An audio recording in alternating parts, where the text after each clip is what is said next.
This episode of the What Are We Doing podcast is brought to you by Anchor. We host our podcast on Anchor, and this is why you should too. If you haven't heard about Anchor, it's the easiest way to make a podcast. Let me explain. One, it's free. You pay literally nothing. There are creation tools that allow you to record and edit your podcast right from your phone or your computer. We have friends who are doing this with their podcast right now. Anchor will distribute your podcast for you so it can be heard on Spotify, Apple Podcasts, and many, many more. You can make money from your podcast with no minimum listenership. That's right. You can get ads and start making money on your podcast right now with even 2 listeners. It's everything you need to make a podcast in one place. So download the free Anchor app or go to anchor.fm to get started today. Ah, shit. It's 1 o'clock, dude. It's 1 o'clock. Oh, man. I think, dude, what do I have left to do today? Do I have anything that I need to do today? It's 1 o'clock, almost 1:30. Oh, what was I supposed to do? Laundry, pick up the boy, code, record, make fun of people. Oh, shit. Shit. I better call Paul.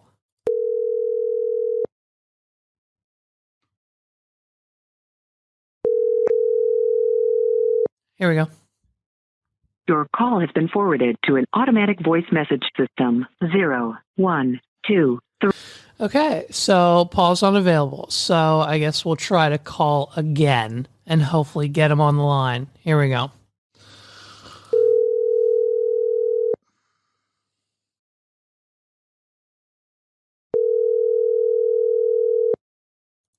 Nope, we picked up. Ladies and gentlemen, it's another fucking episode of the What Are We Doing podcast. This is Better Call Paul.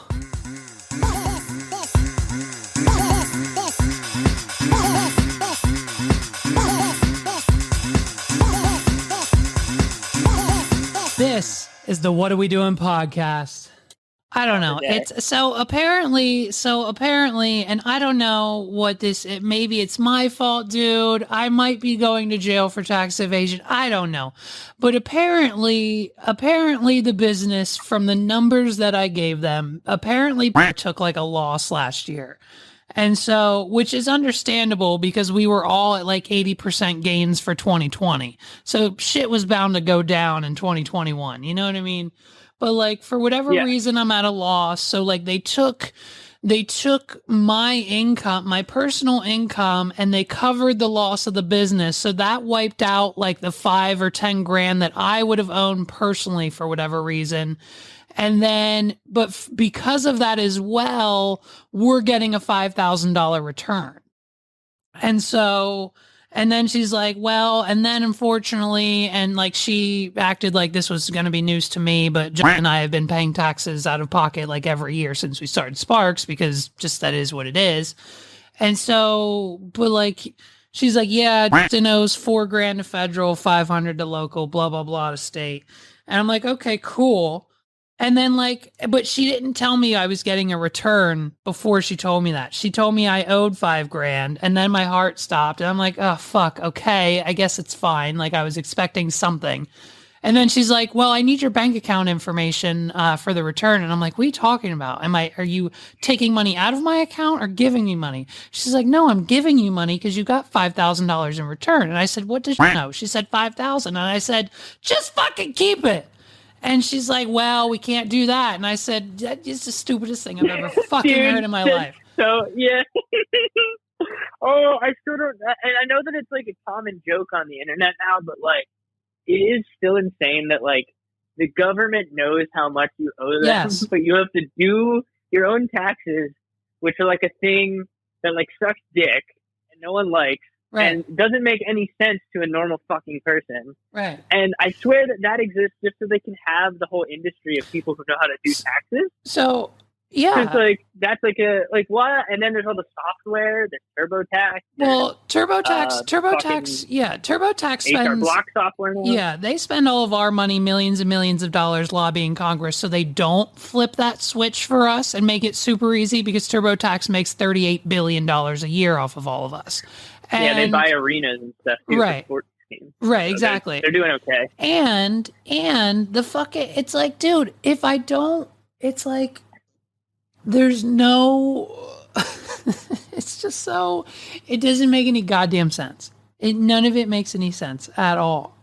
And it's like, they'll arrest me if I don't pay it, but like they're giving me the money to pay it directly. And it's like, I don't know. I don't fucking know. I just got a letter today. I just got another letter today addressed to the owner of the very first dude who literally OD'd in a Sheetz bathroom 10 years ago. Like I'm still getting shit from the IRS. Do you understand that the IRS just got another $80 billion in funding for the next 10 years? When in retrospect, it would probably only cost them 10 out of that 80 billion to hire the most like advanced technology firm ever to make an AI artificial intelligence piece of software that does every person in the country's taxes in an instant. And they'd still have $70 billion left over to literally do whatever they want with. We wouldn't care. We wouldn't care then what they did with the money. Now it's like, hey man, you know, I don't fucking know, dude. Also, to add the fun little complex layer to the fact that all of our taxes go to blowing up or giving guns to the people of the Ukraine.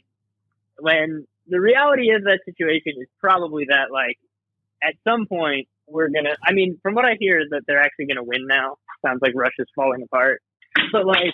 Why is that what my taxes are going to? Like, I get it. No, they need help. But also, like... But, bro, that was yesterday's news, bro. That was yesterday's news. We're done supplying Ukraine with weapons. We just made a $10 billion weapons deal with Taiwan. And China's not too happy about it. Nor should they be. Mm-hmm. Like, yeah, it And they're worried about they called me 3 times after submitting these numbers. First, the 2 times was my actual tax guy. And he's all like, okay, are you sure these are correct for the 5th fucking time? And I'm like, yeah. And he's like, okay, well, it's showing here that you took a loss. And I'm like, well, then so fucking be it, because I hired Paul and Scott, like whatever. Like, cool, I took a loss, or I paid myself too much, or whatever happened. You know what I mean? And so then they're like, they asked me, are you sure? And then this lady calls me to like hit me with the low blow of the knowing $5,000. And she's like, well, how's the S Corp doing this year? Like, do we need, what's going on? Are you still at a loss? Do you think you're going to be better next year? Like, she's prying into my fucking personal life as if I have to fucking explain to this bitch why my company's at a loss, or seems to be, or is. I don't fucking know. It's so weird. All of it. And like, what does that even fucking mean? Like, he called me and he was like, did you lose a lot of money this year? And I was like, I don't know. And he's like, did you use like the money you paid yourself to put it back into the business? And I'm like, well, of course I fucking did. I said, if I'm not going to the beach with Megs, like maybe once, twice, 3 times a year, no big fucking deal. Like, I'm buying shit for the business. I'm like building a $10,000 studio in my house. I'm buying fucking computers. I'm giving you 10 or fucking 10 grand at a time. Like, what do you mean? I don't know. Like, of course I fucking put it back into the business.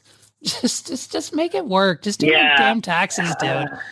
It's so awful. It's so awful. annoying. It's an awful way to exist, and I hate it. Now I don't even have to worry about that because it just doesn't even exist, and it's so stupid. It's just like we were at Ulta. Meg needed $100 bottle shampoo for whatever reason. No, I hate being at Ulta. Honestly, like, probably of places that I go that are not for me. That's like top of the list of like the fluorescent lighting. Every girl there who tries to ask you how they can help. Just the general sticky vibe of the store. Ugh, not a vibe. Well, I've been there on Black Friday before too. I wanted to like kill myself. Oh, you're crazy, boy. Megs has a credit card, and so you'll never guess what happened when we were there buying the shampoo that we needed for $300. We used the credit card, and that purchase upgraded us to a diamond member, Paul. And guess what? Instead of 1 point for every dollar you spend, diamond members get 1.5 points for every dollar spent. And I'll tell you what, bitch, those points, they fucking add up. And as soon as I heard her say this, I was already halfway out the door. And when I heard her say, "Oh, congratulations, you've been upgraded to a diamond member. You get 1.5 points instead of just 1 point now," I poked my head back in, gave the lady the dirtiest look, and I told Megs, I said, "What the fuck is going on?" I said, she just tried to convince you that points are an actual fucking thing that like benefits your life in some way. She just tried to tell you that you getting 1.5 points means that you will live another 50 years. Like she just tried to guarantee you life with these fucking points that don't exist. It was the most absurd pitch I've ever heard. And I'm like, well, congratulations, sweetheart. You're going to get 5% off your shampoo now instead of 3. Like, get the fuck away from me. Dude, people, I will say though, 2 credit cards that are worthwhile. There's 2 that Brittany and I use all the time. We got the Amazon Prime card. Sure.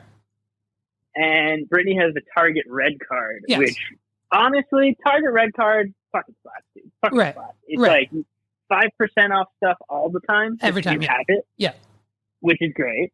Yep. And then some of the deals on that are like, God, we got if it's like, oh, if you buy like a paper towel, like they're all free. Right. You have the credit card. Yeah. I'm like, oh man, this is a great thing. And then my Amazon one, I basically, if I know I'm buying something from Amazon, I look at what's on that credit card and I pay it off, because when you pay it off, you get points.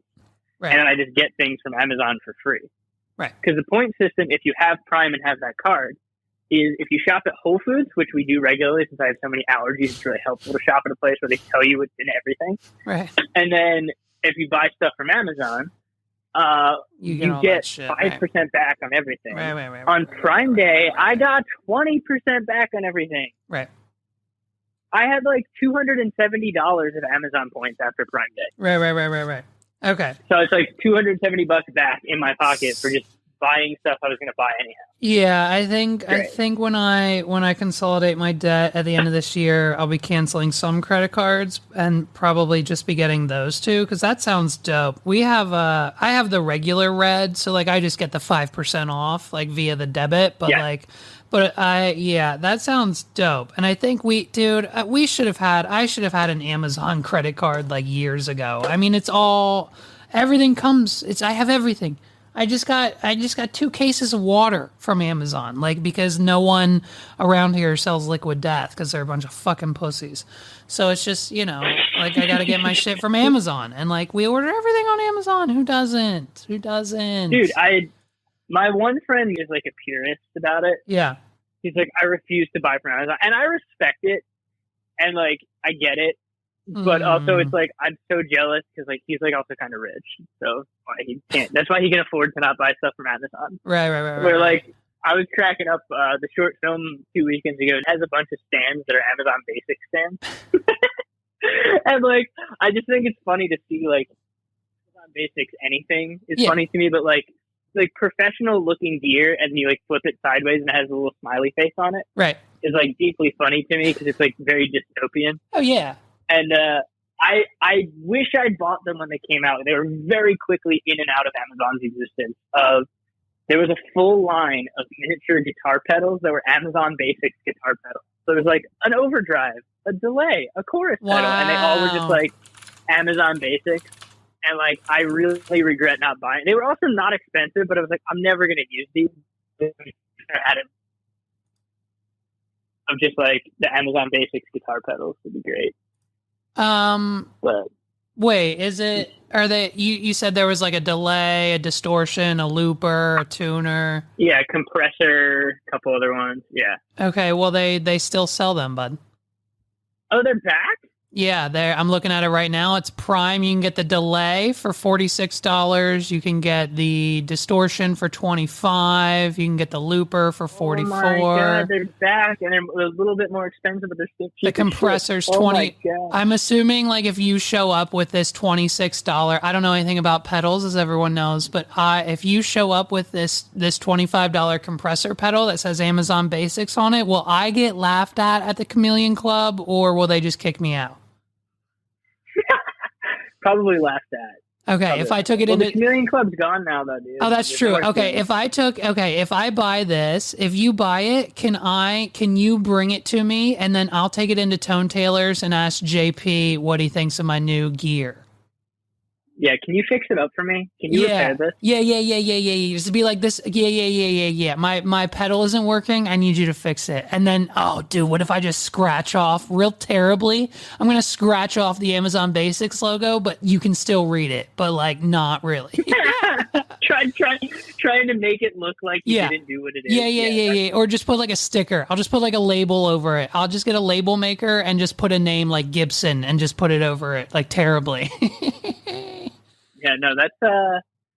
I'm leaving this up because if this is the kind of decision. If I get drunk enough, I'll just buy them all. Right, so of course, right. No, you have to. And with your for a rainy day, dude, if you use, and it says right here, if you get like 30% off if you use your Amazon card, so you probably won't even pay. Oh yeah, that's gonna happen at some point. Sorry, man, they're back in stock. There they are. Yeah, no, they were gone for a bit because they released them like a couple Black Fridays ago, and I was cackling because for reference for what a guitar pedal. Yeah, so why do I need a $300 one from Tone Tailors and not this $25 one from Amazon? I mean, I'm assuming it's like a USB mic versus an SM7B, but go ahead. There's a couple of so components is a big because there are, especially in the audio world, there's a couple of things where if you cheap out on capacitors or diodes, you can hear because it's just there's more noise, there's more shit, there's more static. Right. The other thing that makes things more expensive nowadays is there are some pedals that are not analog but have digital brains, and beyond just having the analog circuitry that creates the effect, it has a brain that can save 200 presets. And the brain also allows you to do some digital stuff on an analog circuit. So it's very much like a tiny little computer. Right. So when it's that way, the other thing, the third factor that brings in price is most pedals that are mass produced that you could buy at a random Guitar Center or these, I'm assuming are this, are basically printed like a smartphone board is printed. It's like a digital circuit board. Yeah, and just in mass production. Quite a few of the pedals I have are hand wired. Got it. Point to point PCB boards where somebody sat down and said, this goes here, this goes here. And it's all cloth wiring. So it's the highest fidelity. It's not cheap. And the cool thing about most of those companies is I just had this happen a few months ago. My compressor from Walrus Audio, shit out. And I've had it for 10 years probably. Yep. I texted the dude because the owner, I have his phone number, small boutique company. Right. And he's like, oh shit, dude. He's like, just send it back to us. We'll have it back to you within 2 days. And if it doesn't work, we'll replace the whole board. And I was like, okay, cool. And literally 3 days later, because I nailed it, got there. 2 days later, I had the pedal back, brand new condition, and they sent me a sticker. So right. I feel good. Right.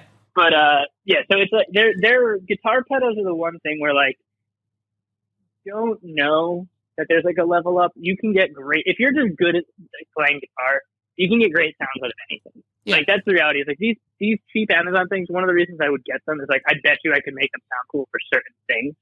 Oh, right. But yeah. When you really start to listen and I'm also an audiophile, as you know, since I ruined Spotify for you.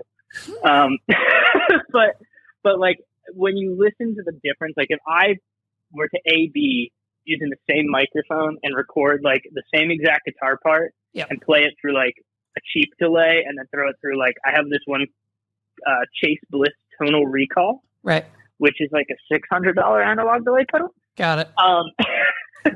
And if I played them, you'd be that one's the more expensive one because it has some of those 3-dimensional things that you can't quite quantify, but it's the physics of it are different. Sure. And that's where it comes in. And I'm a big pedal geek, big time. It's been, I think I first got a guitar pedal when I was 15. Yeah.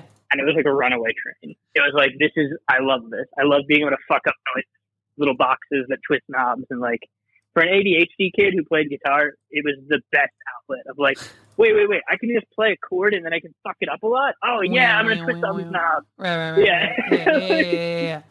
Dude, so and then Yeah, and I mean that, and then just like that into like my fucking my local trade-in store got a fucking jungle green Nintendo 64 in last night, and I want to buy it so fucking bad, even though I don't have money. I'm not going to, but this morning's this morning's announcement, dude, fucking I don't know how much work I'm getting done when I can just challenge every one of my friends to a match in GoldenEye before GoldenEye 64 on Switch.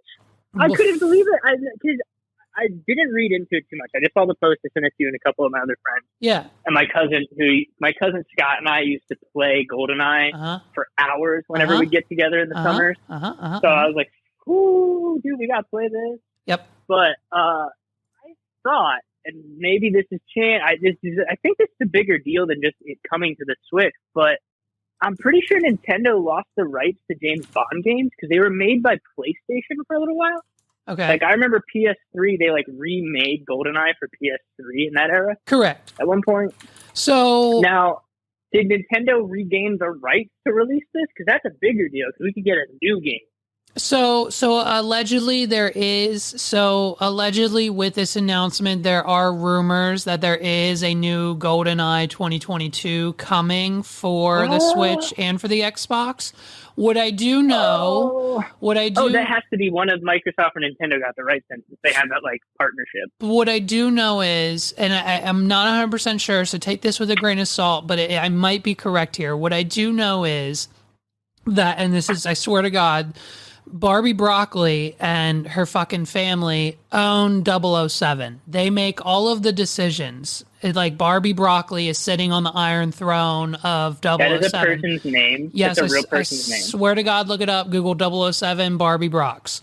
And so she's in charge. Like, she gets to pick who the guy is in the movie. She gets to pick what studio makes the movies. Broccoli. She's the one who like makes all the decisions because they own the property. So if they don't want a game made, like, that's why there's scrapped GoldenEye games out there. Like, there's an Xbox 360 GoldenEye game. She and her half brother control the James Bond stuff. What the heck?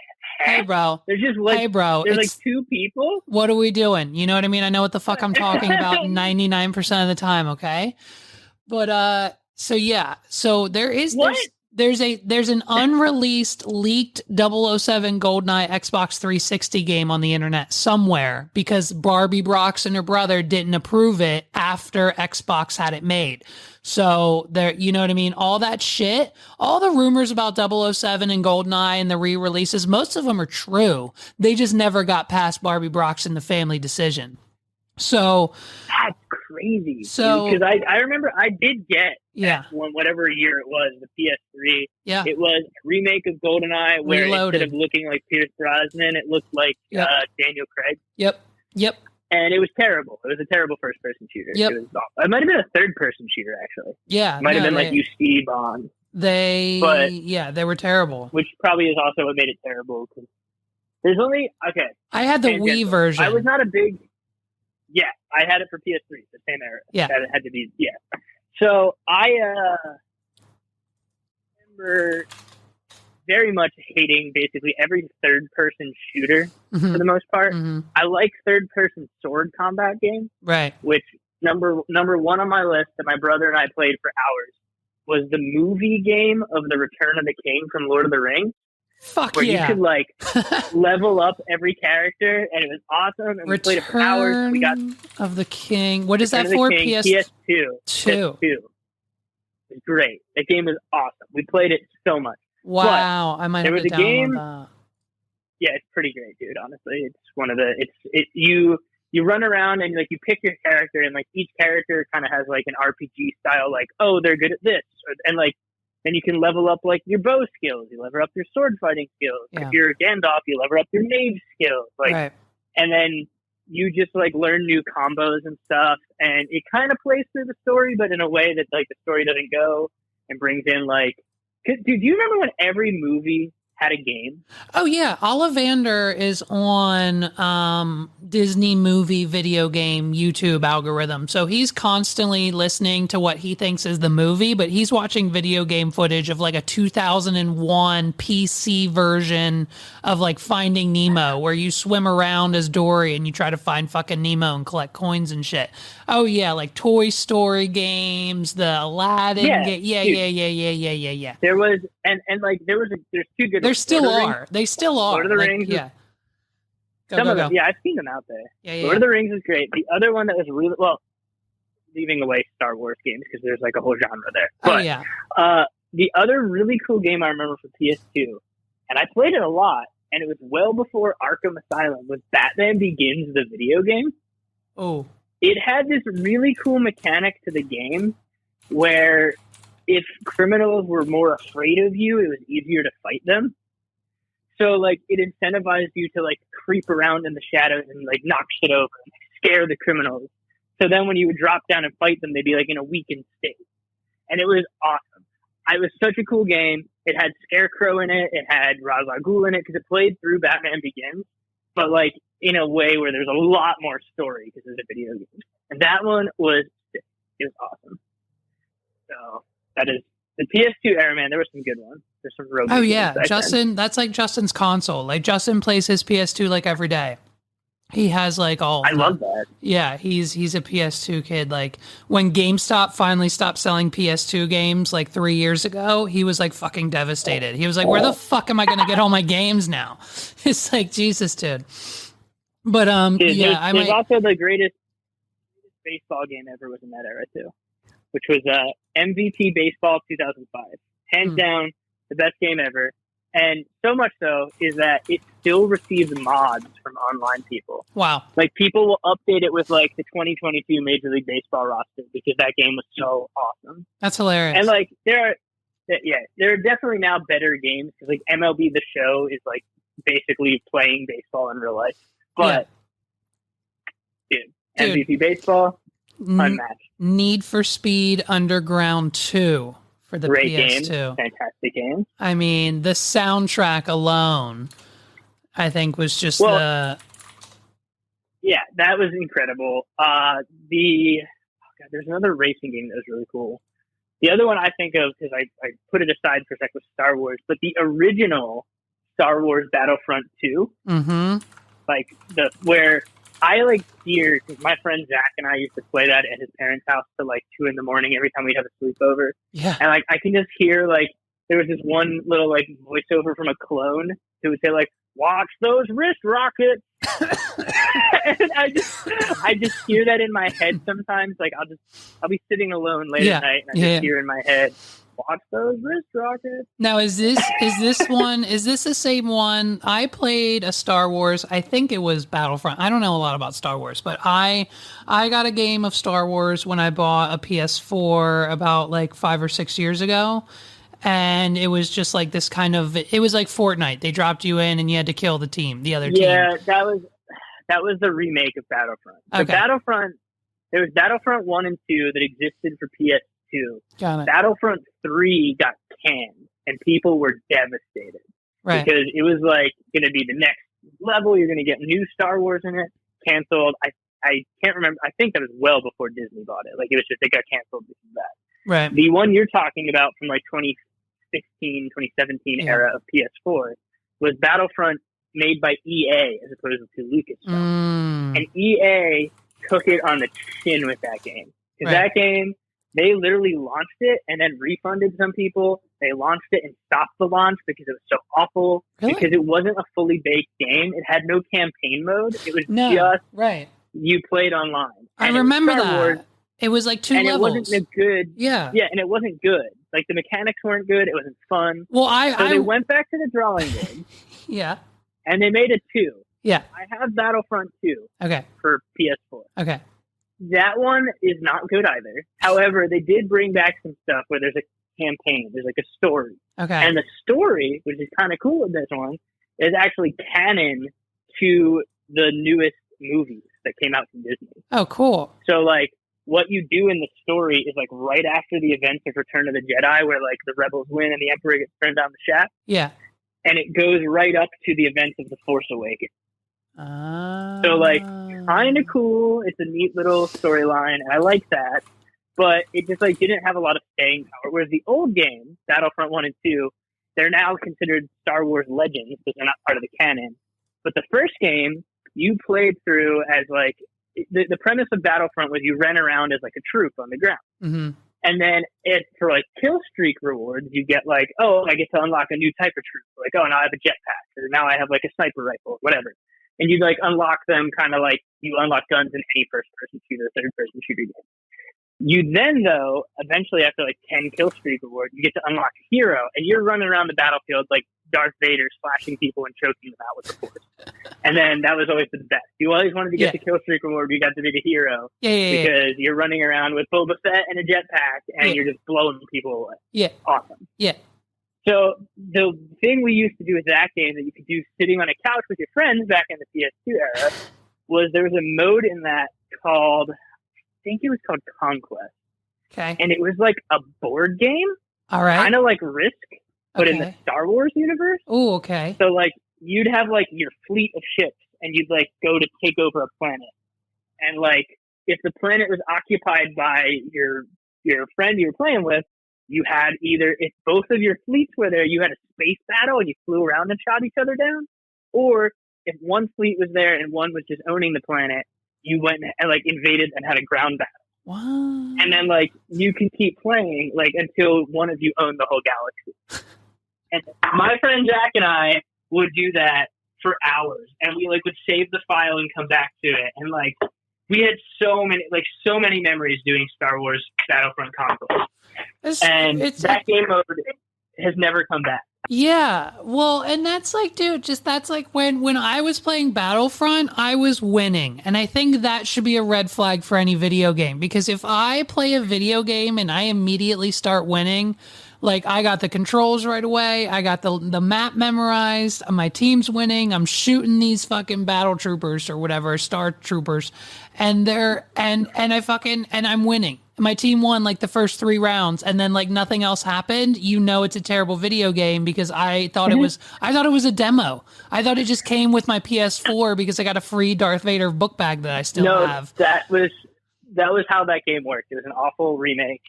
The remake after that, they brought back some stuff, but you still couldn't do any of the. There was like 4. There was only 4 levels to choose from, though, right? Like, why? Yep.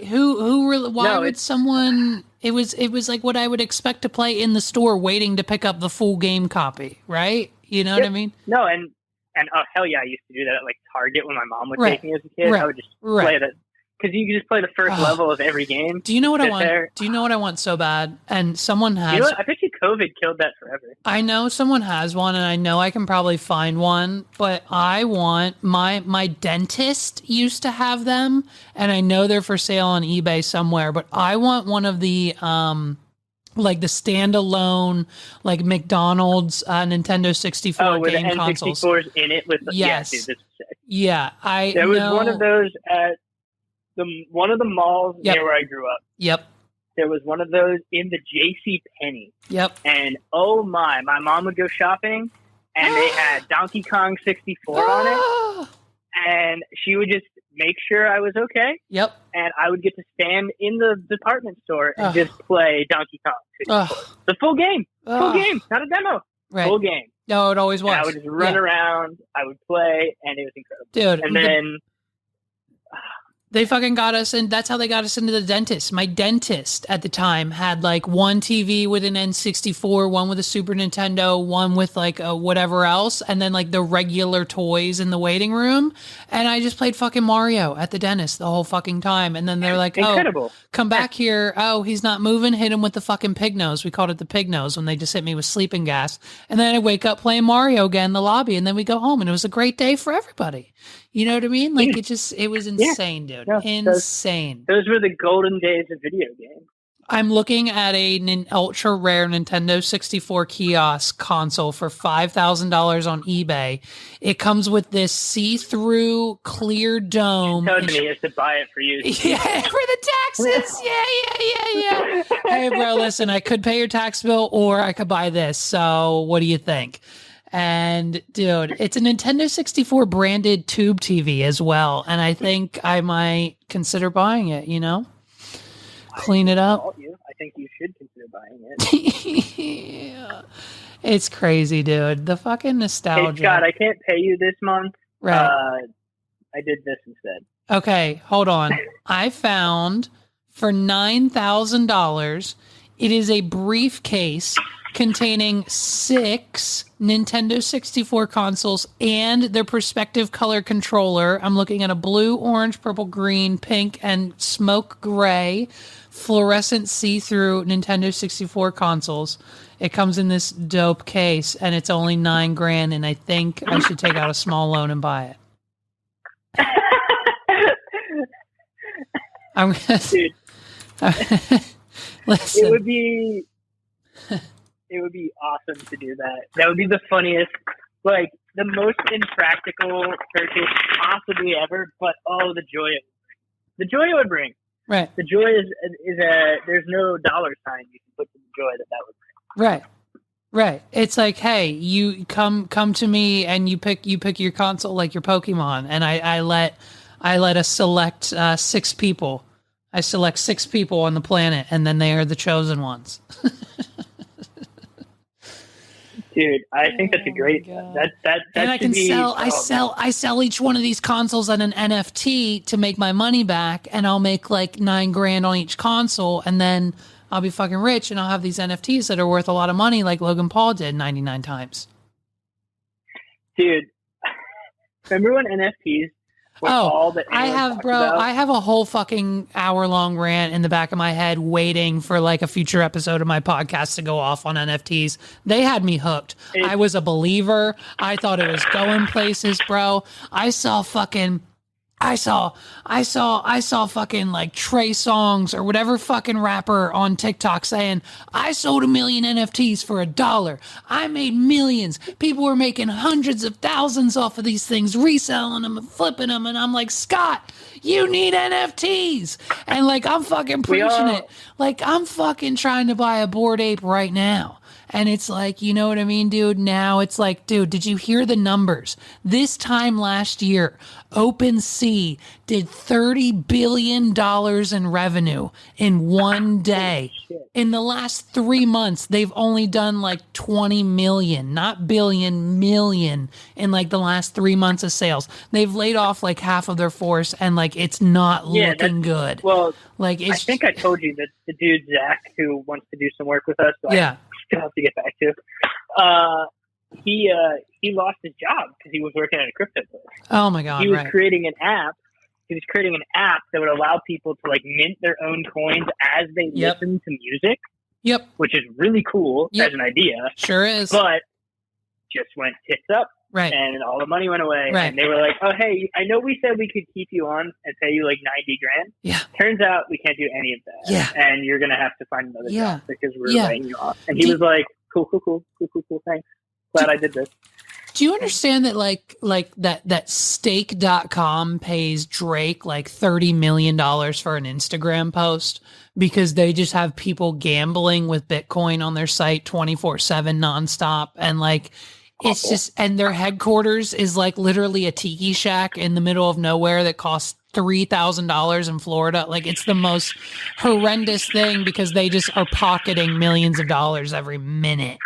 And it's like, why? Like, things are still happening even though the market's tried. Like, I think Logan Paul just finished selling his 100 NFTs and he made like, I think he said like 100 million on the whole project, and he sold them during the downfall of Bitcoin and everything else. Dude, like I don't believe in hell anymore per se as a concept. Yeah. But if there is a hell, like the people that profited off of normal people during that, they all got to go there. Dude. They all of the people who are already rich and profited off of guys who thought they were going to become rich. Yeah. Because they were like, oh, cool, I need to, like, if I do this, maybe I can pay off my dad's medical debt. Right. And now those people are like, their entire life savings are trashed because of guys like Logan Paul. Dude, listen to this. One of two things. Hell should be real. Right. Or like, instead of having like a fair trial. Yep. any of the people who did a crime, because I consider it a crime to like inflate the price of something completely useless and then sell it to a normal person. Right. Anyone who did one of those crimes should, like, maybe one or two people. Oh wait, here I got a great idea. It's like a reverse auction, where they have to pay those people back. Yeah. But for like, as part of the payment, they can also be like, "Oh, I get to torture you for like an hour per $45."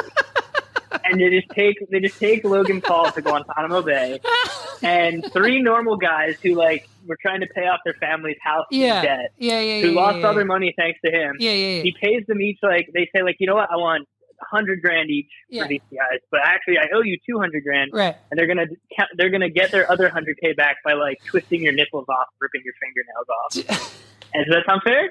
I think so. Listen, I never bought an NFT. I was close to buying an NFT and I never did.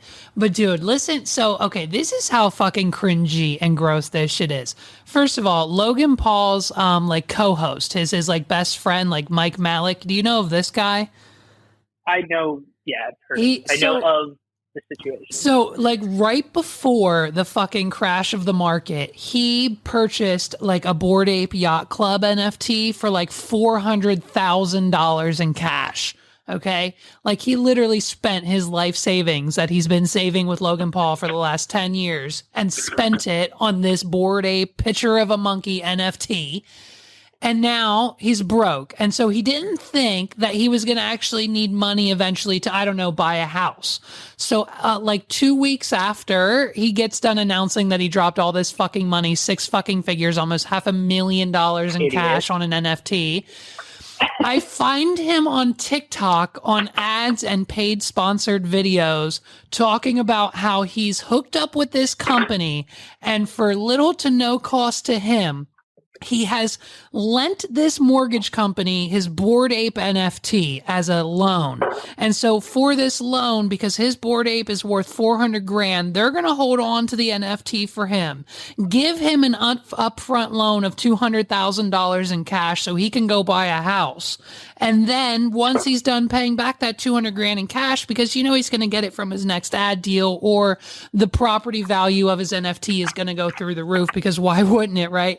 And so he's then going to pay it back and he'll get his NFT back. And so now he's slinging this fucking scam where you can put basically your own money and credit and your reputation on the line for instant loans when you leverage your NFTs and all of your digital assets to this company. Nightmare. And it's like, nightmare. And it's like, he's literally looking at the camera in a terroristic form of a video, as if someone behind the camera has a gun to his head. And he's like, listen, I just spent all my money on an NFT, so I didn't have money to buy a house when my girlfriend left me. And so I gave this blah, blah, blah company my Bored Ape Yacht Club NFT, and for 20% of whatever blah, blah, blah, they gave me a loan and they're getting it back and blah, blah, blah, blah, fucking blah. And it's like, dude, hey, that's kind of like illegal. You know what I mean? It's a scam. It's not real. I'll throw some people that, like, more people generally like than the Logan Pauls of the world. Yeah. Like Jimmy Fallon was shilling Bored Ape. Oh, he should be held accountable. The dude, I swear, it was every night. Didn't it feel like it? You'd see the post the next morning of, oh, Jimmy had on this guest and they talked about Bored Apes. Well, no, bro, that was the producer pool. That whole list of 17 celebrities that I talked about, and you told me about, those were 17 guests he had on his show immediately after he fucking got the hookup with MoonPay and Bored Ape Yacht Club, of course. Because what better to raise the price than to have Jimmy Fallon, Post Malone, Gwyneth Paltrow, and fucking 17 of their friends all on the same week, all talking about the Bored Ape Yacht Club. And at the same time, we've got fucking Eminem and Snoop Dogg over here wearing hoodies with their Bored Ape on it and fucking doing music videos in the metaverse to promote the fucking group and their coffee and their fucking, like, now the Nelk Boys have a fucking Bored Ape Yacht Club coffee brand or some bullshit. Like, bro, it's all a fucking... It doesn't. Meanwhile, I'm fucking fucking over here worried about a fucking $5,000 tax bill that's going to get paid with the fucking money they're giving me. It's like, who gives a shit? None of it's real. I will also go further. None of it's real. And say that the other piece is that you're bringing more positive. You're bringing better vibes to the rest of the world than any of those assholes are. Right. It's like, dude, fucking, hey, why We're is... helping small businesses market themselves, and these assholes are out here literally doing nothing of value. Nothing of value. Why is Snoop Dogg in the metaverse? Hey, you know what I mean? But listen, dude, where's your Lamborghini? Okay? That's all I have to say, Paul, because you don't have one, and that's all I'm saying. So, I have never really thought one way or the other about Joe Rogan. I've listened to a couple episodes of his podcast over the years because he's been on forever. I knew Joe Rogan as the Fear Factor guy. Yep. So when Joe Rogan started to get popular in the podcasting world, I was like, oh, cool, I like his stuff. He's got decent takes. Yep. And then the thing that there's a couple different things with Joe Rogan that I dislike. But the one that most people got, so I dislike that he's like pretty racist, pretty bad. He's gotten much more soft on that over the years. Like, he doesn't say the N-word with regularity. Right. But like, that's like strike one for me. Like, okay, so like, dude, it's not 1945. Like, you can't just be like dropping the N-word as a white dude. Like, right. It's unacceptable. Right. So, well, that aside, that's bad. That's like, already was like, okay. But the thing that I think was interesting was Joe Rogan has a pretty nuanced, wide-ranging list of guests. Yeah. What I started to get frustrated by is during COVID, he would say, this guy's an expert. And then if you Googled any of the people that he had on as experts during COVID, every one of them was a disgraced doctor. Now, that's one, whatever. Okay, you're bringing on who you know, or you want to have a slant to it. He's totally okay with doing that. Yeah. But then when everybody was like, "Well, we got to take him off the air because he's saying things that are misinformation, like, hurting the spread of the pandemic," if you get your medical advice from a podcast Joe Rogan, host, right, that's your fault. Now, I will. Right. Your fault. And I will say the same, what was it? CNN, like CNN color corrected this man's face when he had COVID, and they blatantly lied. Like there were lies against him. So I will say, like, I am on his side as far as a couple of things, but I do understand that, like, dude, you know, when I had COVID, you know, I made jokes about it, but like, I didn't go and ask my doctor. I should have asked her for ivermectin, but like, I didn't, because I was like, I'm going to get fucking laughed at. They're going to say, no way. They're going to be like, what the fuck? Like, this is weird. Or they're just not going to give it to me because I'm not a fucking millionaire. But it's like, hey, the guy kind of made some points though. You know what I mean? Yeah. But ivermectin, the science I read on this, I've read this a few times because I have a few people in my life who go back and forth on this. I trust you, so please tell me. The only time ivermectin gets helpful, okay, like it can help with coronaviruses as a whole. Got it. But to get to that point, you almost have to get to a toxic level in your body, which is why the extreme argument was like, oh, you're going to horse poison yourself with horse paste, because it is used for dogs and horses to like get rid of infection. Right. And the thing is, with the human body, to get to a point where it's actually going to fight in an effective way, you had to almost poison yourself or poison yourself based on your metabolism. So that is there's like a gray area around that where it's like, in theory, with certain people, it could have helped. Mm. In most people, it wasn't doing anything. It was just like you were taking ivermectin, because if you weren't taking like copious amounts of it, it wasn't fighting COVID in your body. It was just giving you a little placebo peace of mind to think you were fighting COVID in your body. Because if you really were using it to the level where it could help, you would be like dying from poisoning yourself. The miracle cocktail, we'll refer to it as ivermectin and antibodies and everything else that Joe Rogan and Donald Trump and all of their friends Antibodies, I think, is a real thing. Antibodies is a real thing, because that's basically getting antibody treatment is like giving yourself, like, it's like rapid response vaccine. Right. Because the vaccine gives you antibodies. So you're just like shooting it all in really fast to like while you have the virus as opposed to before you have the virus. Okay. And the way that Trump got kept alive is like, first off, Donald Trump definitely took the vaccine because he has now said that after being so anti-vaccine, which is so funny to me. Because now he wants credit for it. I don't know if you've seen that in the last couple of months. He wants people to thank him for getting the vaccine to everyone so fast. Well, and he's gotten booed at rallies for that.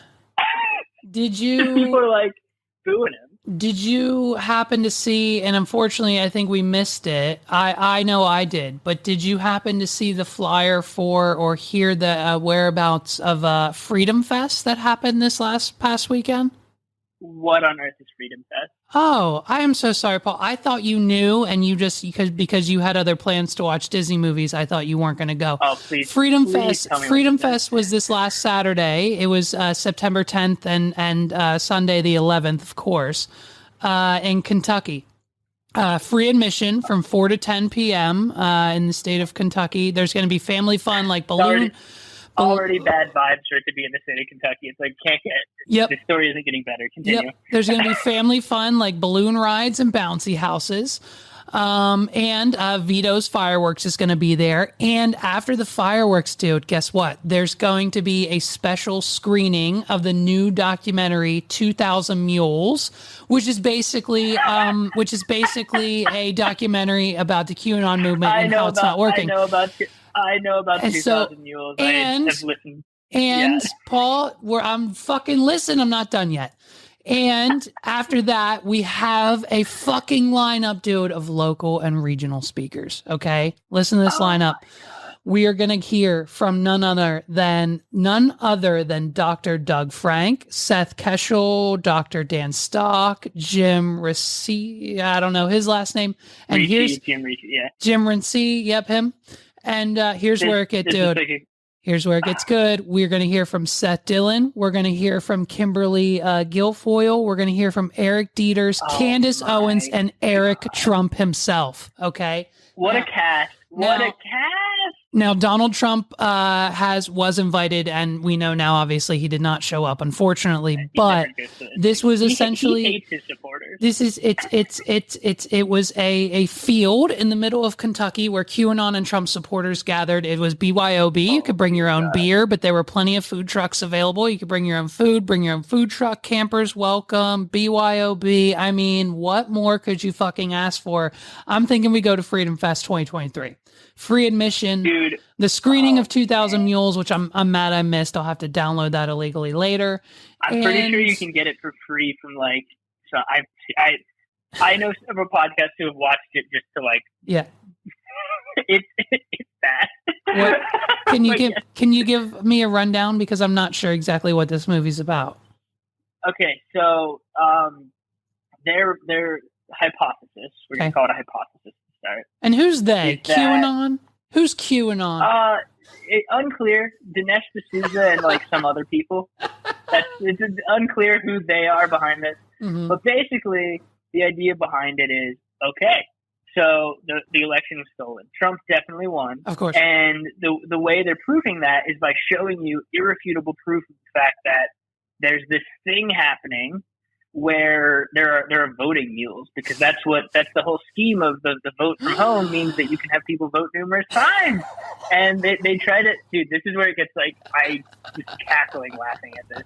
They're like, you can see here, this guy here, yep. This guy here, he comes here every day.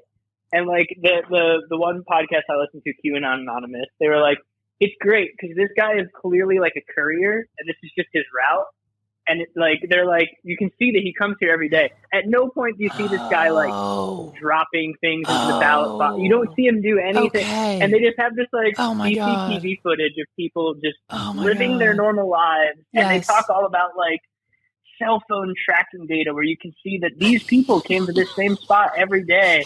And like the one host is like, do these fucking idiots forget that there's like service workers who have routes they drive every day, and that's probably who all these people are? Did the idiots also forget that we also have the cell phone tracking data of all of them at the Trump rally, and then they immediately went to the Capitol straight to Pelosi's office? Like, what do you like? Okay, so I'm looking at the poster of 2,000 Mules, and I see now it is a guy in a mask who's like with a hoodie, and he's obviously being tracked, and he's obviously submitting. He's a mule, man. He's submitting more votes for Joe Biden. It's probably like his 7,000th vote for Joe Biden right now.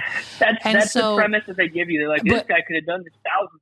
And so, but what they've done is they've just hacked like travel like security cameras, and they're stealing footage of people who are literally picking up the votes and sending them to the White House. It's their job, right? Basically, right? Yeah, that's what it is, and it's so dumb. And I was like, and there are people who are like, you've got to watch this. It blows the lid off the whole thing. It's like, no, this is nothing. This is literally nothing. Hey, bud. This is just people doing their job. It cost $19.99 to watch. Oh my god. Well, okay. Well, we're on the topic of funny conservative films. Do you know about My Son Hunter, the Hunter Biden story? I know that Hunter Biden is basically, is that, you know what it's, no, I thought it was called, it's called Malibu's Most Wanted. It's on Netflix. It was like 2006 with Jamie Kennedy. It's literally Malibu's most. I had a podcast bit written about how Hunter Biden is literally Jamie Kennedy Malibu's most wanted, because it's literally he's the son of the governor, and he's like got the laptop, he's got the fucking scandals, he's like fucking shooting people in the street, he's doing coke, he's doing the like he's fucking, what's it called? Hunter what? My Son Hunter. My Son Hunter. It sounds like a doozy. A 2022 film. Yeah. Also, this has to be the biggest bag fumble of all time, is that Gina Carano, who is in The Mandalorian on Disney Plus, got fired from The Mandalorian for being like, she made some comparison to like being an anti-vaxxer is like being a Jew in Nazi Germany, which is like, Jesus Christ, woman, like why are you saying that? Like, that is, like, you can have stances about vaccines, but saying it's like being a Jew in Nazi Germany when you're a rich white woman who's just making movies, like, please just shut your mouth. Anyhow, she got fired from that because Disney was like, yeah, no, like, we're not going to have main actor in our TV show talking about being persecuted like a Jew. Well, yeah, and it's she then is in this movie as a Secret Service agent. That's her next role that was announced. Well, she went from being on a Disney Plus show to making this movie. Emma, this Emma chick? No, Gina Carano. Oh, sorry. Dude, well, that's was also like a. Yeah, oh, I see. Bag fumble, man. Bag fumble right there. So, dude, she was like about to get her own spin-off Star Wars show that she was going to be the main star of, and she just was like couldn't shut her mouth. And now she's in My Son Hunter. Do you understand? Which is apparently like an insanely bizarre movie. So. I'm looking at it now, and I'm just at a loss for words. I'm at a loss for words. A fictional retelling of the lifestyle and scandals of Hunter Biden, son of U.S. President Joe Biden. Why aren't there 19 of these for every Trump child? Like, where's the dude? So that was somebody said like the way better way to make this would be the Eric Trump story, except it would just be him like doing cocaine. Like, just that all it is, because he doesn't do anything. Because he does like the lame version of being like a fail son, which is like running his dad's company. Actually, like Eric Trump is the one who runs the company. Don Jr. I think would be funny to follow down. That dude just sucks. And also, what is it about like like Disney affiliates, like ABC? Like, why is Whoopi Goldberg talking about the Holocaust at 10 a.m. in the morning? Like, do you why do you think this is all just now? Like, are these people just having mental breaks and just saying whatever they want I think on we're like all TV? Having mental breaks, dude. Well, I mean, yeah, but like, you know, what did Whoopi Goldberg just got a slap on the wrist? They told her to go away for a few episodes. Now I think she's back. You know what I mean? So what'd she say? Whoopi Goldberg, like last year, I think, last year, yeah, Whoopi Goldberg suspended from The View after saying the Holocaust was not about race. So she, oh my God. Effective immediately, I am suspending Whoopi Goldberg for 2 weeks for her wrong and hurtful comments, like, ABC News reported. Wait, hold on. Okay. What? What? How is that a landing? That's not okay. That's not even. I'm beside myself, as you can tell. I have no words for this. That's not even. That's like not even a way to like. The entire purpose of the Holocaust was Hitler was like, "Yo, Jews, they're bad. People with blonde hair and blue eyes, that's a superior race. Right. Kill them all." Right. Breaking news. Right. Like there's no solely about race. Like what? It's here, wait. What was the name of the play, by the way, that you did as a kid that we talked about, this Anne Frank story? Oh, I just talked to my buddy Tim on the podcast about it. I don't know what it was called. It was just they just called it Anne Frank, and it was me. I was Peter, and the popular girl in the school was Anne Frank, and the sets were our little rooms and our little closet that we lived in the studio attic, hiding from the Nazi Gestapo police people. Yeah, and the play ended how the story of Anne Frank ended. It was the story of Anne Frank. I don't know what the fuck. Really sad tale. I was in the 7th grade. I was in the 7th grade. Here, dude, I think. Unreal. Also, here's Whoopi. Hold on. Go ahead. Dude, you have a better understanding of the Holocaust than Whoopi Goldberg because of that play. Exactly. Then let's be truthful. Yeah, play this clip. I gotta hear this clip. The Holocaust isn't about race. On Monday's show, the host of ABC's The View inaccurately claimed the Holocaust was not related to race. It's not about race. It's not about race. What is it about? Because it's about man's inhumanity to man. That's what it's about. Whoopi Goldberg. Goldberg appearing to... Okay, so... That's like, what? Like, I didn't clock this one. This flipped through. There's too many insane things that happened. I missed this one. So they, and that was at like 9:30 in the morning, bro. 9:30 in the morning. So it's like, we've got Disney Channel stars talking about it. We've got Whoopi Goldberg talking about it. I kind of want the context of how she got to saying that too. Like maybe I should watch the whole clip. I'm like, what could have possibly been going on before that moment in time to say, no, the Holocaust wasn't about race. Am I? Dude, I'm looking at promo pictures for this My Son Hunter movie, and it's literally just him with hookers, him doing drugs, and him pretending to be does Hunter Biden think he's an artist? Does he paint like canvases that make no sense? I mean, I think he has a bend that way. I don't know for sure. Okay. Well, and I'm pretty sure I'm looking at a promo image and they're actually using the face of Joe Biden in this poster. So I'm pretty sure someone will have this taken down immediately.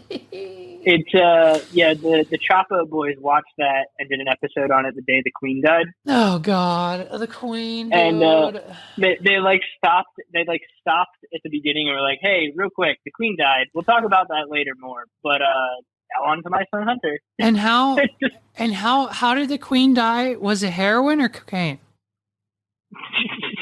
Just being old as shit, dude. Who knows? No. Who knows? Dude, can you believe it? Inbred dude, beyond can belief. You fucking believe it, dude? All of this shit coming out now, like Meghan Markle's not invited to the viewing. Meghan Markle's not invited to the funeral. Meghan Markle's not invited to do anything. Dude, that thing you sent me about the Queen and wanting to do the final slur and calling Meghan Markle in made me laugh really hard because it's like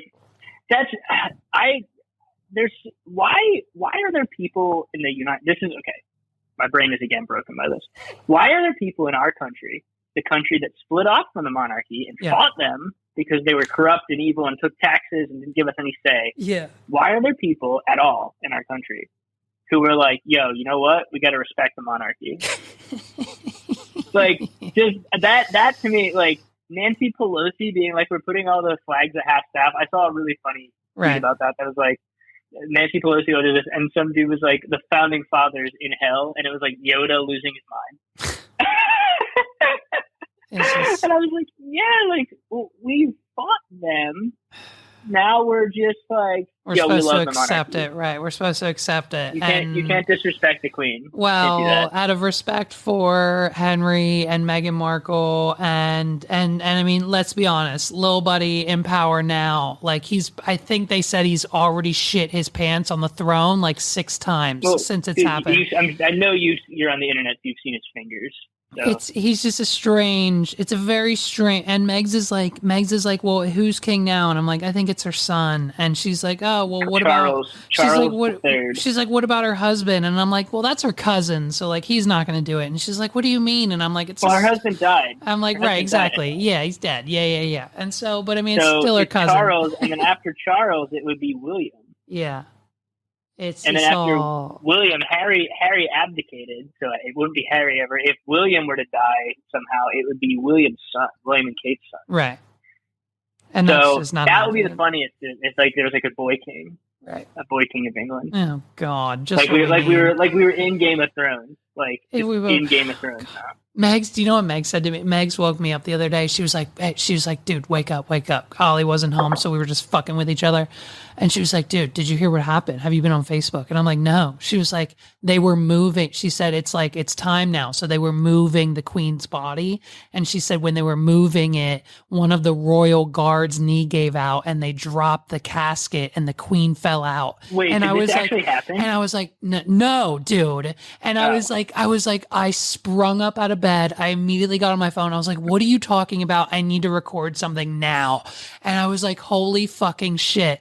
And like my heart was racing because I thought there's no fucking way, because in 2022 it would happen. You know what I mean? Yeah, it would. I also can only think of Coffin Flop from I Think You Should Leave on Netflix, which I don't know if you've watched, but have you watched that? No, I have not. Okay, so I think you should. Do you know what I Think You Should is? You would love. Dude, you would love I Think You Should. I can't believe you haven't watched this. It is exactly your sense of humor to a T. It's just little sketch comedies of like stupid shit. Like what is it? Little like the way that YouTube shorts used to be. It's just like 10-minute shorts, and one of them is like a fake commercial for a channel called Corncob TV, and the dude's like, everybody's trying to cancel Corncob TV because of our show, Coffin Flop. And like the premise of the show is just like bodies falling out of coffins all over. Like just like falling out of coffins like rapidly, like just hitting the ground. And he's like, people are saying it's all rigged. I didn't do shit. I didn't rig shit. It's like going on. Like you need to watch that. Oh my God, dude! There's so many memes I can send you after. I didn't know you didn't watch this. Oh no! You need to watch. I Think You Should Leave. I Think You Should Leave, dude. A Tim Robinson comedy show. And dude, you and Megs need to watch this together, because if she gets your bits and laughs at them, you two are gonna sit and fucking laugh your asses off at this. It is, dude. There's a bit. One of the bits is they go. It's like the setup is like they're going through like a haunted ghost tour of like a mansion somewhere. Yeah. And it's like, well, everybody, we're going to start our tour. It's after 9 p.m., which means it's the adult tour. And he's like, it means you can drink and you can swear. And Tim Robinson's character, like, recurringly, he'll just be like, hey, I have a question. And everything is like, so has like there ever been like a fucking ghost that like fucking came out of the wall with like a huge fucking cum shot? And they're like, hey, just because it's the adult hour, like that's like, no, we're not. And like he just like takes the adult hour like all the way, right? And it's very good bit. There's also the one where they try to like prank people by putting someone in like a prosthetic weird guy suit, and the guy in the weird guy suit has like a existential crisis while he's in the suit. So, yeah, you need to watch that. That should be very high on your list of things that you will just they're short. Giggle at. Yeah. Oh yeah, they're all short. You can sit down and watch the entire season in like a couple hours at most. Okay. So yeah. Okay. Watch, laugh. I'll send you memes then, because I follow an account called the I Think You Should Leave Turbo Team. So yeah, the first season's like pretty funny. Yeah. Second season's like hysterical. Okay. All right. The first season's like not as good. So I'd maybe just start with 2, and then if you like want more, go back to 1. There's some good. Yeah, there's some good bits in 1, but it's just Bob Odenkirk's in it. Yeah. Yes. There's a lot of guest actors. It's like a stacked cast of like funny people, because Bob Odenkirk's real funny too. So awesome, dude. Yeah. There's also dude. You're gonna. Oh man, I can't believe you know that. Yeah. Anyhow, How the hell did we get on this? And I still haven't, and I apologize, but I still haven't. Coffin flop, the Queen coffin flop. Oh, yeah. How did we get here? Yeah, Megs is just a fucking dude. Megs is funnier than me sometimes. If I get Megs in a rare mood, which is about once a week, I can get her to go back and forth with me on a bit. Usually it's just me starting bits and her getting annoyed and then me stopping. But sometimes I can get her to interact with me on a bit. And dude, she is fucking hilarious. I don't know how I'm going to do it again, but I wish I could get her to like sit in on this podcast with me because she's just hilarious. Like she literally came in and told me the Queen like fell out of her coffin, and I like. Yeah, that's a great prank. Because like also it's information I need. You know what I mean? Yeah, it's a believable joke. Right? Like I would believe that. Of course. It's a good prank. It's a great prank. Of course. Now you got to watch Coffin Flop so that you guys can talk about how she literally coffin flopped you without you knowing about Coffin Flop. Yeah. I think. Also, the greatest song ever is on. Hold on, fuck! I'm gonna send you. There's the greatest song ever is on this. It's called Friday Night, and it's a parody of a pop song, and it's incredible. Okay. So, it's Friday night. I was thinking that we just might. It's so serious. Like they do it so serious face, but it's like this is an awful song. Yeah. And it's oh my god. There's also like a yacht of billionaires where they think, oh god, you gotta watch it, man. You're gonna laugh at it. Horrendous. Like, I've seen Beauty and the Beast. I have not seen Cinderella. I saw parts of the Lion King one, but like, so the thing is, like, what were your opinions on Lion King? Okay, here's my opinion on Lion King. They talk about it as the live-action Lion King, yeah, but all of the lions are CGI, which is the same as animated. It's just new animated with a couple real things. Exactly. And so, and I heard, and dude, I didn't see it, but I heard they like didn't give them emotions. So when they're happy or sad, they just look the same, and it's still just CGI lions. Yeah. Here's my inside scoop. I'm pretty sure this is true, but they pretty much gave the guy who made it like all of the money he wanted and gave him all the trust at Disney. And we're like, look, we trust you. Throw it on a thumb drive and send it to the theaters. We don't need to review it. We don't need to approve it before it goes out. Just send it out and it'll be fine. Cause like you can't fuck up the Lion King. Like don't fuck it up. You know what I mean? Like it's easy. And so, no one at Disney, little did they know. No one at Disney saw it. And so now, we got just yesterday, D23, we're getting a prequel to The Lion King that we got in 2020. So it's called Mufasa, The Lion King. I'm just tired. I'm tired of all of this. I would like there to be less of these, and I would like to go back to a time where everything wasn't just something that's already been made. That would be great. And so, like, but now, I would love that. I would love to go back to time where things were just.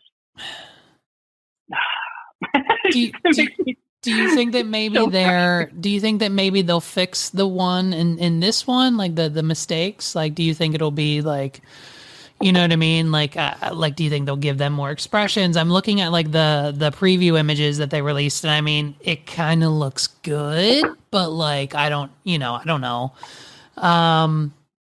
So yeah, dude, I don't know. Wait, is this like Lion King 1.5? What are we? It's just a prequel. Like, wait, hold on. Originally we had Lion King 1, yeah. Lion King 2, Lion King 1.5. Yeah, Lion King 2 is a sleeper pick of great animated Lion King. Yeah. Because I can't remember if we've talked about. I talk about this a lot, so like I can't remember if we've discussed. But the song "Deception" about Kofu in 2, it goes "Deception, disgrace, evil is clear as the scar on his grave." Fire song. Yep. Fire song. I like Lion King 2. Sorry, I'm going to come back to your question. I don't think they're going to make it better, just because all of these seem like they're just shoddily thrown together to make money. Right. It's like, I didn't even bother watching the Aladdin one because I watched it. I was like, yeah, no. I know. I couldn't do it because I didn't watch the Aladdin one either because it's just like I heard the genie was terrible. I loved Aladdin. Well, Will Smith is the genie. Right. And Will Smith hasn't done a good movie in like a very 10 years. Yeah. Yeah. So this is technically, I think, The Lion King 1.5, but I don't think it has anything to do with 2004, The Lion King 1.5. Correct. Yeah. But which is basically following Pumbaa and Timon around, right? Yeah, they're on the cover, so I'd imagine. Yeah. Yeah, It's strange. And they were supposed to what's be. What's funny is like that is so much like I remember more of that than I do of like what I did last week. So, Right. So the remakes go. So the remakes, so in general, like they're all just shoddily thrown together, and like with the marketing behind them is all just like return to a magical end. It's like no one asked for this. Like the classics are still there, and like what I don't get is like why they didn't just.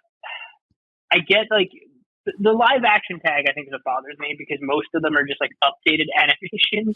And like I thought about that with the Lion King of like obviously you got like Donald Glover as Simba, you got Beyonce in it. Like it's like a great cast of voice actors. Yeah, but like and even that's terrible, I've heard. Like it's not like it's weird. Like we it's shouldn't we don't need Beyonce in a yeah. A little like, weird. They're not in the movie, so it's like what's it's weird. The marketing's weird. I know, so the only one I've seen the whole thing of was Beauty and the Beast with the Emma Watson one. Yeah, we saw that in theaters. And like, I think I saw it in theaters too. It was like a thing that Britney's work did as an event. Then, yeah. But like, I liked one of the elements of that was that they like went to Paris as part of it, right, or something. I don't remember exactly what the context was. I was like, oh, this is new. Like, this isn't like just like the story exactly as it was. Well, and this, but even that was like, it's like basically watching like a deleted scene, and everything else was kind of the same. Yeah, well, and like this kind of like killed her career because she was hot off of Harry Potter, and they were looking for her next lead role, and like this just proved not to be it. Yeah, and like it was after she didn't really do much. Yeah. I feel like I haven't seen Emma Watson because like she was in a ton of stuff for a while there. And, I'm trying to think of what I've seen her in. Even like there was a movie I think that she was promoted in with Tom Hanks called The Circle. Yeah, that might have been before the other one. So Beauty and the Beast was 2017. So was The Circle. So 2017 was like her last kind of hurrah. She's like I know she's got a lot of other stuff she does too. Like she went to Brown, I think. Yeah, something like that. Yeah. Emma Watson is like one of the only people who is literally the character she portrayed as a child in real life. Like she's smart and like cares about a lot of stuff. Right. And is like actually just basically Hermione Granger in real life. Yeah. Whereas like, yeah. There's apparently a show on Apple TV that Rupert Grint is in. Speaking of former Harry Potter actors, it's really good. Yeah. I've heard that a few Apple TV Plus series are like sleeper shows that people should be watching. Like I've never. I mean, my favorite show so far of this year is on there. Like I've never heard, which is what? Severance. Okay. Severance is great. Severance is one of the best things I've watched in a long time, just because it was like topical. Because like, you know the premise of Severance? Do you even know what I'm talking about? No, I'm looking at it right now, but I don't know. So please explain. So the premise of Severance is it's like kind of near future, our future. Like it's very realistic, like Black Mirror future. Yeah. Yep. And the premise is you can voluntarily choose to sever your brain so that you only remember you at work is you at work, you at home is you at home, and they don't know what the other one does. So when you go to work, basically the version of you that goes to work only knows what work is. The other version of you only knows recreational life. But it's the same body. Your body goes and then it shuts off part of your brain when you go through the elevator to enter the workplace. And then, as you can imagine, that presents a lot of like interesting storytelling. So then, so now does that so then I'm assuming then like I'm assuming everyone just has like they take the definition of work wife seriously and everyone's banging each other. Is that probably comes into play? Or I mean, not that it has to. It's just where my brain goes. Not yet per se. Because it's really interesting. So then can you tell me, like, what's the plot? Like, what happens? Like, does someone, like, figure out how to live both lives, or does someone, like, get unplugged or something? Or, like, what's the story? So, one of the inciting incidents is that very beginning of the show, there's only 4 people in a department, and they, like, the one guy retires, which becomes more and more ominous when they say, like, oh, you'll retire, right, as the show goes on. And the dude who retires, like, gets replaced, but, like, obviously none of them know, like, they don't know him outside of the office, because that's that. So, like, they just come in one day and it's like, oh, Petey's gone. He retired. right. And then later in the first episode, Petey shows up at Mark, who's Adam Scott's character's house. In the backyard. Got it. Because he knows who Mark is, but Mark doesn't know who the fuck he is. And basically that kind of kickstarts the story. And so so once is that like what happens then when you retire, you unplug and you like can live like, well, I guess you wouldn't live the work life. You would just, but how does Petey know who he is if he doesn't have the work life brain anymore? Because Petey became unsevered, which according to the rest of the world, it's not possible to reverse severance. So Petey has all of his memories from both realities now. Okay. And it's breaking his mind slowly because you're not supposed to be able to reverse it. Right. And it fucking rules. So he just creates... The last 2 episodes of the first season had me on the edge of my seat in a way that I hadn't been in something in a long time. Okay. Because I was like, and there's going to be a second season. Yeah. And there's a really big reveal in the finale of the first season that Brittany and I sort of guessed at like a couple episodes in. Okay. But then it like pays off in a way you wouldn't really think. And it's like, oh shit. So, okay. Yeah, it sounds like something I'm going to be into. I think this might be at the top of my list now. I have a list from you, and I told you, I'm going to watch Lord of the Rings, I think, when it's all out, because I'm just fully invested probably a good call. Into House of Dragons right now. But this seems like something, if I can get on board with it, I might be able to get Megs on this too, maybe. It's good. It's like also really cool. Is there any violence? No, not really. Okay. There's like just like trigger warning. There is. This is like kind of. I guess I can say there's a character. Fine. Go. A character like tries to kill themselves. Okay. To get out of working there. Got it. Because like she signs up to do this thing, but she realizes how cruel it is really quickly, and so she tries to hang herself. Which would effectively kill. They refer to their outside world as their outie, and their person who goes to work as their innie. Right. And what happens is she tries to quit, and her outie tells her, "You don't get to make the calls. I make the calls." In a video, like recorded to herself. So it's like a version of her talking to her and tells her like, "You can't quit."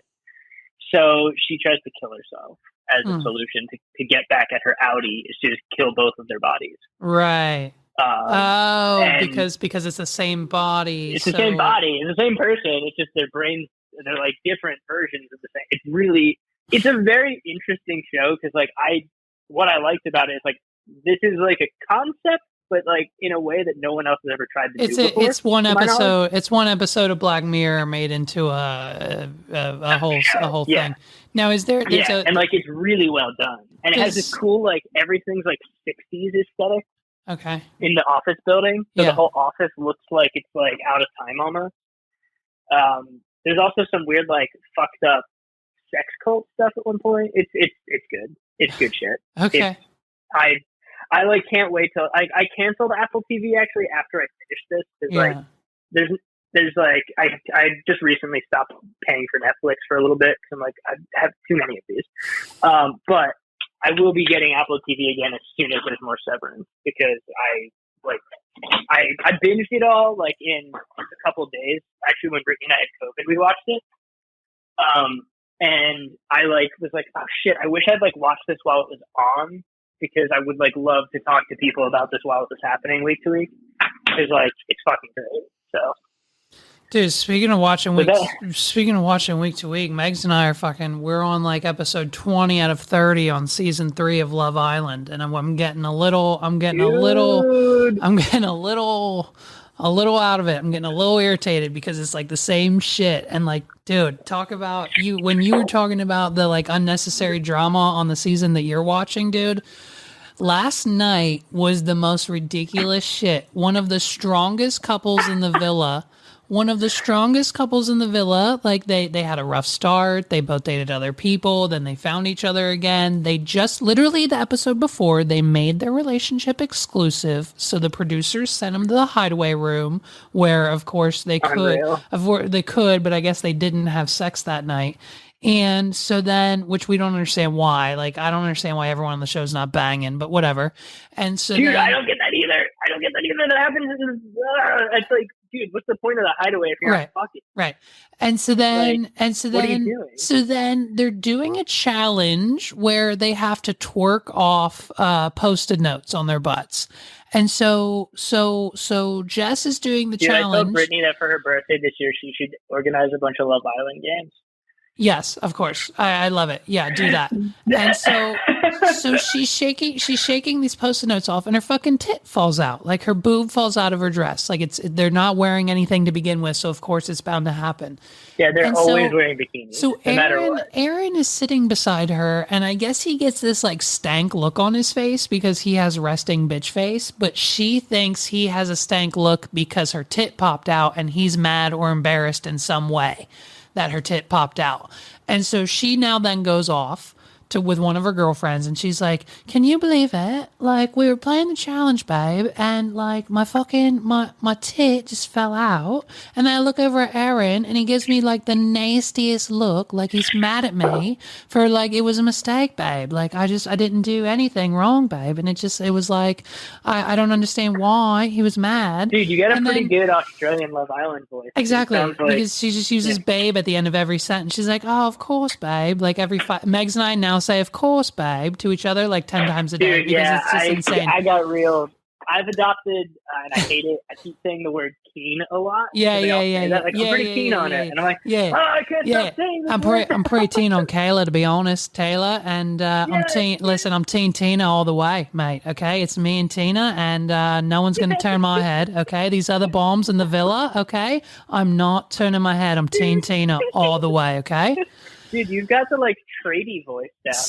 Whenever they have like, oh, this guy's a tradie, which is also a great expression for a blue collar worker, and I think we should adopt that in other countries. Perfect. Like the U.S. should say that instead of blue collar. Like, hey, you're a tradie if you're a blue collar worker. So essentially, I think I'm going to tell my friend Nate, who's a painter, that he's a tradie. Exactly, you have to.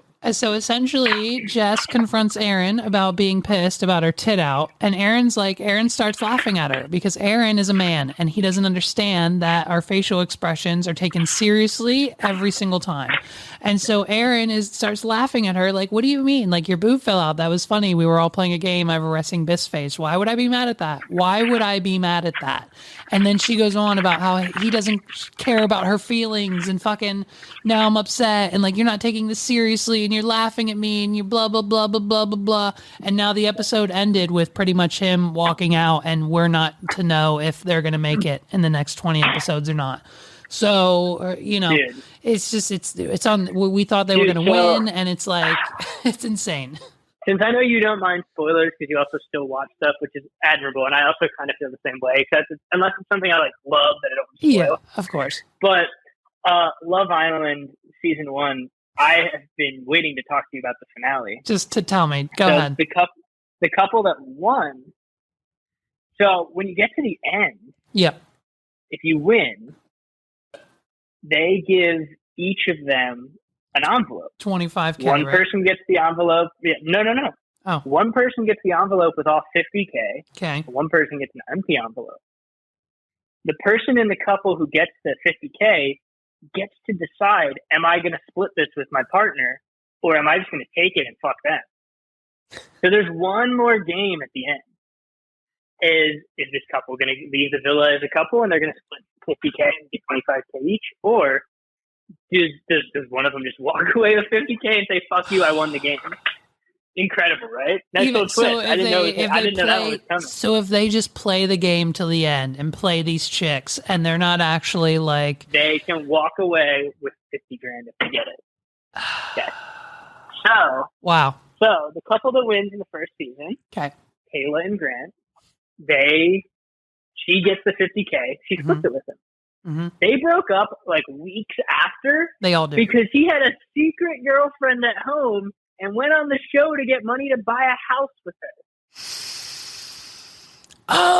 Oh, dude, that's wait. Wait. What's his name? Grant. Grant, yes. His brother is on season 3 now. His brother, they brought his brother. God. His brother's on season 3 I think he's gone now, but he was on for like 3 episodes, and everyone was like, "Wait, your brother's Grant?" Because he has his brother's name tattooed on his ribs, and then all the girls pretty much. The other brother had he had the other brother's name. Yep. They had it the reverse. That's kind of gay. Yep. And so all the girls pretty much just like disowned him because of who his brother was and his actions and what he did. And so, yeah. Oh, dude, isn't that insane? But I mean, come on, dude. Come on.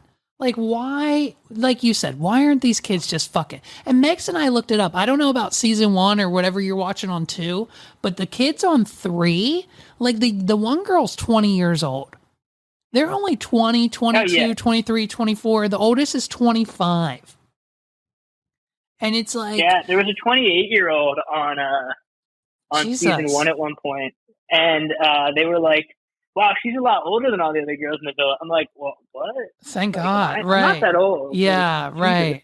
Yeah. Very interesting because like the one dude on our season is talking about, well, you know, Lexi, she's the same, mate, but like, you know, Taylor, she's a bit more mature. So like, you know, she's got that age difference and she's more mature than Lexi. So I think I'm going to go with Taylor. And then like we looked up the ages. Lexi is 20. Taylor is like 25 and Ryan, the douchebag, is like 23 or something. And so it's just like, dude, you just imagine this having to be your life and the choices that you make. And it's like, if no one picks you, then you're just out. Now you're just out. Yeah. I knew you would dig this show. I was like, Levi will like this. It's just, dude, I have to go. I know. 4:30. I know. So I know. We've been talking for so long. I was like, I know. Oh shit, I have to do something. I know. It's fine. All right. Well, this is a good Tuesday. Is it Tuesday? I was trying to figure out what day it was there. I think so. Yeah, I think so.